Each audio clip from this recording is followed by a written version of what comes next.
दिल्ली के जयपुर गोल्डन अस्पताल में ऑक्सीजन की कमी के चलते 25 मरीजों की मौत। मचा हड़कंप, अस्पताल ने फिर से लगाई ऑक्सीजन के लिए गुहार। दिल्ली के जयपुर गोल्डन अस्पताल में भर्ती हैं कोरोना के 215 मरीज। अस्पताल ने कहा ऑक्सीजन नहीं मिली तो मरीजों को करेंगे हम डिस्चार्ज।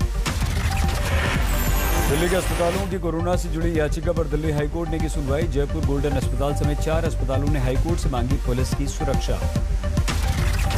दिल्ली हाईकोर्ट का निर्देश, अस्पतालों में ऑक्सीजन सप्लाई सुनिश्चित करे सरकार। अस्पतालों को जरूरत के हिसाब से मुहैया कराए सुरक्षा। हाईकोर्ट ने ऑक्सीजन सप्लायर्स को भी दिया आदेश, दिल्ली के नोडल अधिकारी को दें दिल्ली में ऑक्सीजन सप्लाई का पूरा ब्यौरा।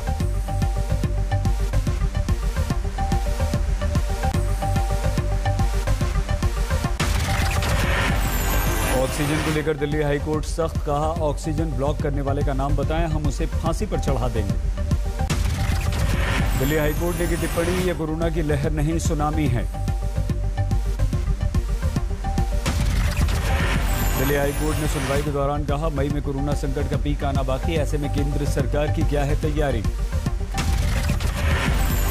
दिल्ली हाईकोर्ट ने केंद्र पर की टिप्पणी, कहा दिल्ली को हर दिन 480 मीट्रिक टन ऑक्सीजन अलॉट करने की बात में सच्चाई कब आएगी। दिल्ली सरकार भी हाईकोर्ट पर सख्त हुई, कहा दिल्ली सरकार से अदालत ने कहा कि स्थिति बिगड़ी हुई है, इसकी जिम्मेदारी आपकी भी है। दिल्ली के मुख्यमंत्री अरविंद केजरीवाल ने देश के सभी राज्यों के मुख्यमंत्रियों को लिखी चिट्ठी, ऑक्सीजन और ऑक्सीजन सिलेंडर के लिए मांगी मदद। दिल्ली में ऑक्सीजन संकट पर केंद्रीय स्वास्थ्य मंत्री डॉक्टर हर्षवर्धन का बयान, कहा केजरीवाल ने जितना कोटा मांगा था उससे कहीं ज्यादा हमने दिया। पीएम मोदी की high level meeting, oxygen supply बढ़ाने पर दिया जोर। दिल्ली बीजेपी का केजरीवाल पर आरोप, कहा फंड दिए जाने की बात भी नहीं लगाए इन्होंने 8 ऑक्सीजन प्लांट। मुख्यमंत्री केजरीवाल पर केस दर्ज करने की मांग की।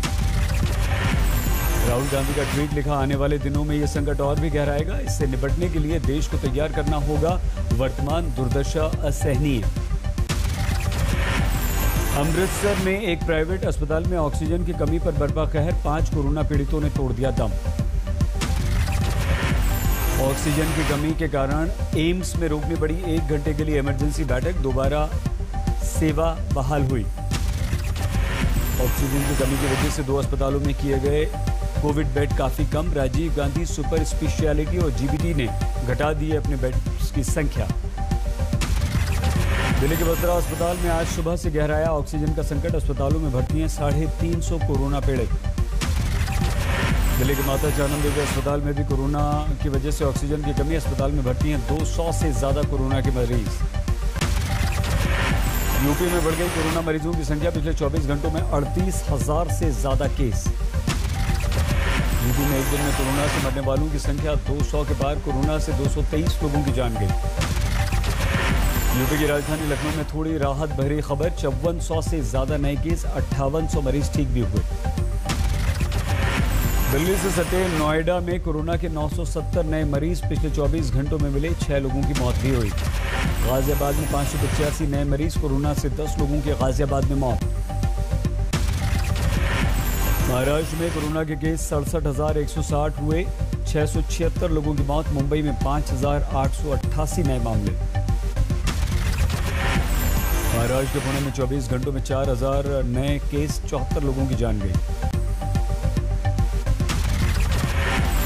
महाराष्ट्र नागपुर में 8,000 के करीब कोरोना के नए केस, 82 लोगों की मौत। हमारे देश में लगातार तीसरे दिन कोरोना का आंकड़ा 3 लाख को पार कर गया, 3,46,786 नए केस सामने आए। पिछले 24 घंटों में हमारे देश में कोरोना से 2,624 लोगों की मौत हुई। अब तक 1,90,000 के लगभग लोगों की मौत हो चुकी है। प्रधानमंत्री मोदी ने आज पंचायती राज दिवस पर राज्यों के मुख्यमंत्रियों और प्रशासनिक अधिकारियों के साथ किया वर्चुअल संवाद। पीएम मोदी ने कहा कोरोना के कठिन दौर में करें सुनिश्चित, ग्रामीण अंचल में लोगों को लगें कोरोना के टीके बहुत जल्द। पीएम मोदी ने ग्रामीण वासियों की तारीफ की, कहा कुशलतापूर्वक गांवों में कोरोना महामारी फैलने से आप लोगों ने रोकी है। बंगाल चुनाव में सभी 294 विधानसभा क्षेत्रों के लिए नोडल हेल्थ ऑफिसर नियुक्त किए गए। ममता बनर्जी का दावा, 70 सीटों से ज्यादा नहीं जीतेगी बीजेपी, चुनाव आयोग पर लगाए गंभीर आरोप। ममता बनर्जी की मुर्शिदाबाद रैली को लेकर कांग्रेस ने की चुनाव आयोग से शिकायत। मतदान से 72 घंटे पहले है रैली पर रोक। आसनसोल में चुनाव आयोग की रोक के बावजूद टीएमसी ने किया प्रचार। बाइक रैली निकाली, हंगामा किए जाने पर रुके, पुलिस ने किया बल प्रयोग।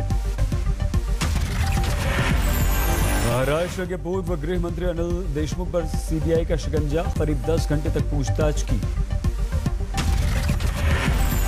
अनिल देशमुख के नागपुर स्थित घर पर 6 पुलिस ऑफिसर्स की टीम ने छापेमारी की, दर्ज की सीबीआई ने एफआईआर।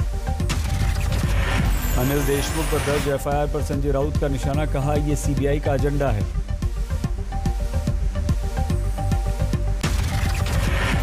उत्तराखंड में 5000 के पार पहुंची, एक दिन में कोरोना संक्रमितों की संख्या 5084 नए केस, 81 लोगों की मौत।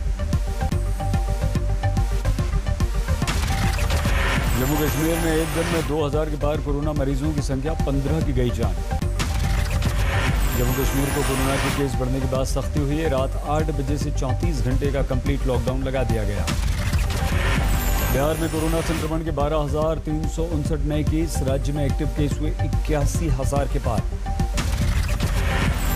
कोविशील्ड का सीमित हिस्सा निजी अस्पतालों को देने का फैसला, 600 रुपये में प्रति डोज बिकेगी।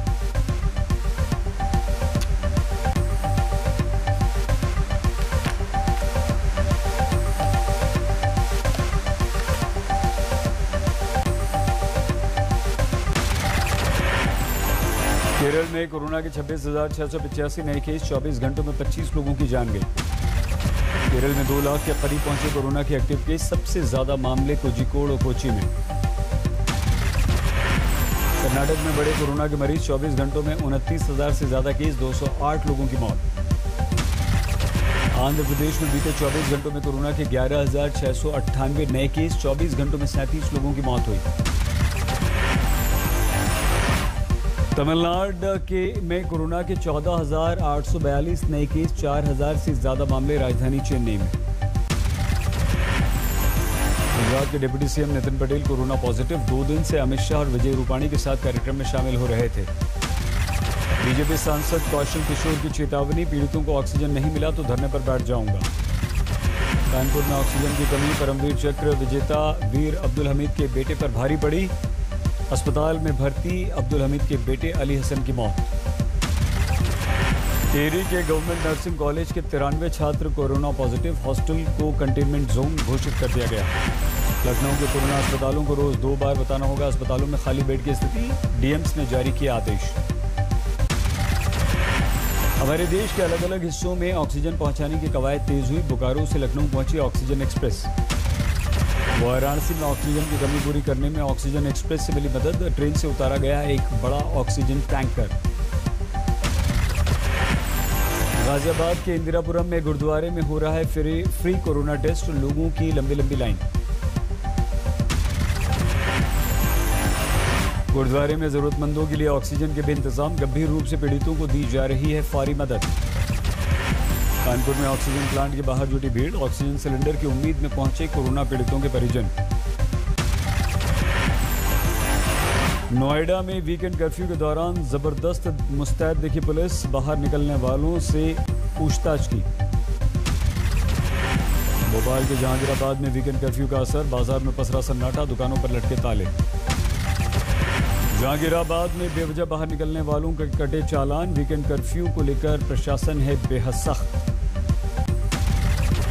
कर्नाटक में कोरोना संकट के मद्देनजर वीकेंड लॉकडाउन सख्ती से हो रहा है, यहां भी पालन। केरल के कोझिकोड में भी वीकेंड लॉकडाउन का सख्ती से कराया जा रहा है पालन। शिवराज सिंह सरकार ने कोरोना सेंटर्स के लिए निकाली डॉक्टर्स की वैकेंसी, 2 लाख रुपए तनख्वाह, लग्जरी गाड़ी के साथ रहना खाना सब फ्री। राजस्थान में जारी रहेगी सख्ती, मुख्यमंत्री गहलोत बोले कोरोना से युद्ध के लिए लॉकडाउन जैसा व्यवहार करें लोग। छत्तीसगढ़ के आईपीएस और स्टेट पुलिस के अधिकारियों ने दिखाया बड़ा दिल, कोरोना के कारण मुख्यमंत्री सहायता कोष में 1 दिन की तनख्वाह देने का फैसला किया।